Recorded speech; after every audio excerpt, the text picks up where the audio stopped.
Hey everybody, welcome to Gorsuch Performance. Today I would like to give you a quick demonstration of how do you measure the pistons for your caliper rebuild kits.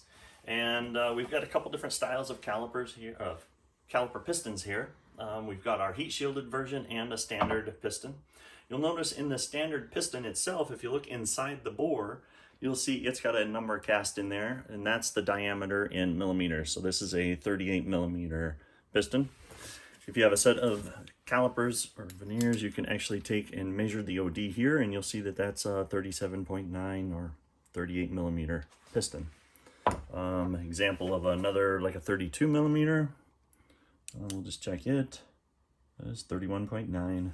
So if you have the heat shielded version, you probably don't want to measure the heat shield itself, but if you can, get just below that and where the seal would run, and this here is a 44 millimeter piston. A lot of customers will ask, hey, I've got my caliper here and I don't have the pistons out. How do I measure those? Well, take your caliper off, take your piston or your brake pads out so you can get to the pistons. And then remember, on the Stop Tech line of calipers, they have staggered pistons, so two different sizes. You'll take your veneers and go in here and see if you can see on this side here. This one here is a 30 millimeter. And we're going to measure the opposite piston, which is the bigger one. And this one here is a 34. So this particular caliper needs a 30 and a 34 millimeter seals to rebuild this caliper.